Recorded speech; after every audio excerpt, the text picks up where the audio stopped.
So in my recent video I mentioned that phase retreat was like super useful. So I went ahead and decided to do a video on things you can do with it and some kiting and movement in general. This will not be a guide on rotations though. I will cover those maybe in some other video. I will start with the Forest of Niflheim and go over the nodes one by one and show some useful things around them.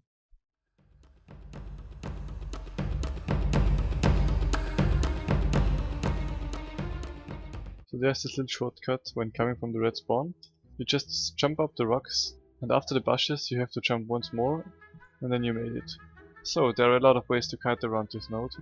First, there are a few different options to climb up on the planks, which is very useful because enemies can't port onto you on that. So it helps you to survive in case you get +1 by a Revenant or a Thief, for example.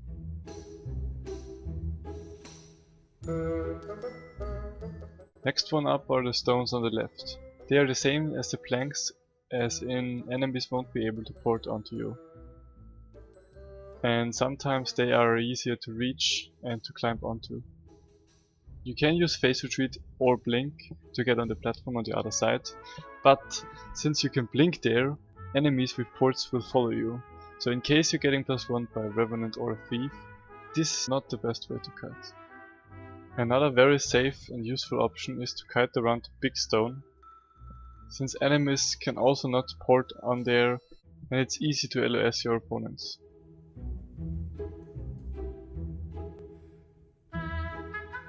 This phase retreat spot here is also really useful, but it's a little tricky to pull off and needs some practice.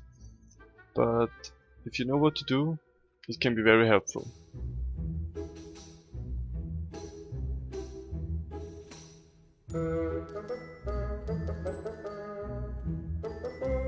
On mid we have the option to kite around the fence. This is very useful against projectiles, but melee attacks will still hit you. Another very useful phase retreat spot is shown here. If pulled off correctly, this method can save you a lot of time if you don't have a blink or don't want to use it.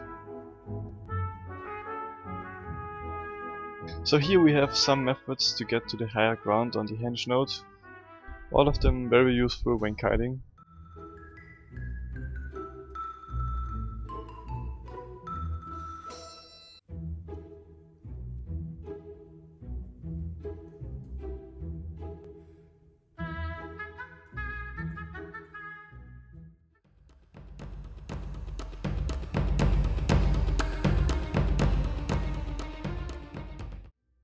So on the Battle of Kylo there are not that many kiting options on the outer nodes, like Mansion and Windmill.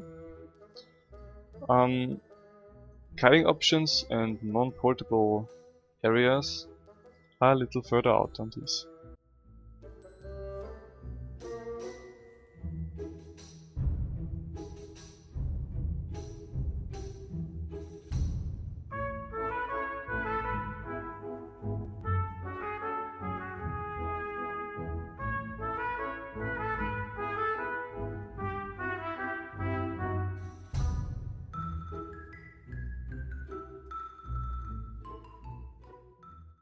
Clock Tower is where the real fun begins with phase retreat. First of all, there are a few different options and ways you can get onto the clock tower. I will show a few of them here. There are a few really tricky ones and a few easier ones.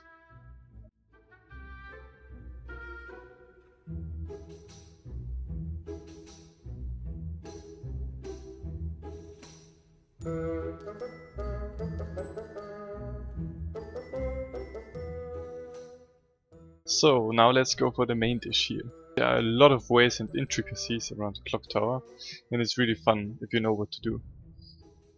First of all, you can phase retreat onto the point itself, which is useful if you need to get onto the point to prevent the decap or to cap faster, whatever. And then there is this really weird thing with phase retreat, that when you stand right on the edge of the clock tower point and you phase retreat, you will suddenly end up on the roof, which is definitely useful for kiting, but I don't really know why it does that.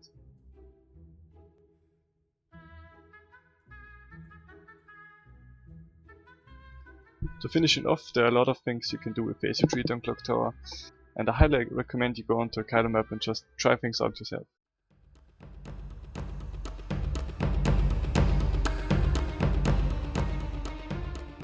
On Legacy of the Fire, we have first the waterfall point. This one is very good for kiting, as are the other nodes on this map.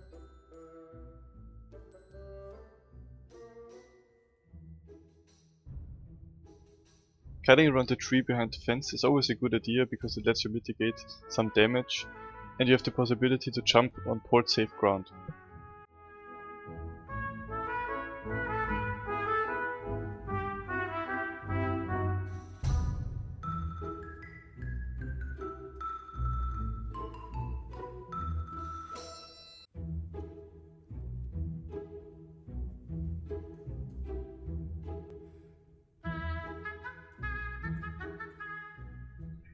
The midpoint on Legacy of the Fire is one of the best points to kite in all of the competitive PvP maps.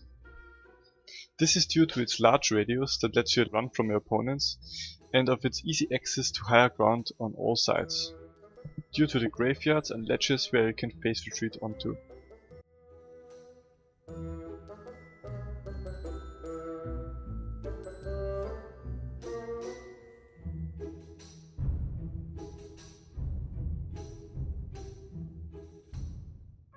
The third node on Legacy offers quite some kiting and LOS options too.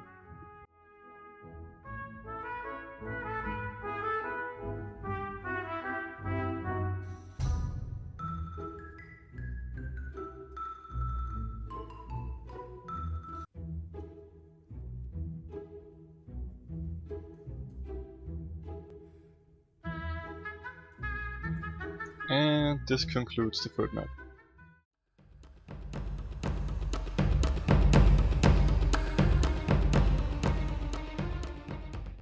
So on the altar node on Temple of the Silent Storm, you don't have that many options to kite and LOS your opponent, quite alike to the Kylo nodes.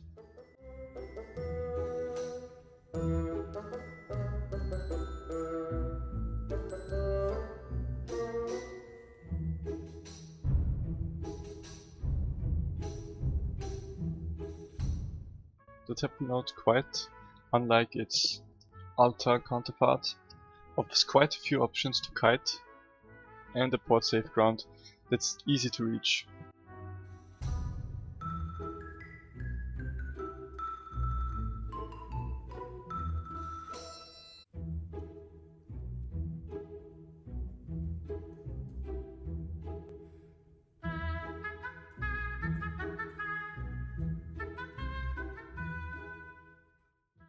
This concludes my basic Mesmer movement and phase retreat video. Thank you all for watching and tuning in. Subscribe for more videos, or don't, I don't really care. As long as you watched this and maybe learned one or two things, I'm glad and it was definitely worth the effort. You are very welcome to give me some feedback, but as always, please keep it constructive. So I guess that's it. See you all next time.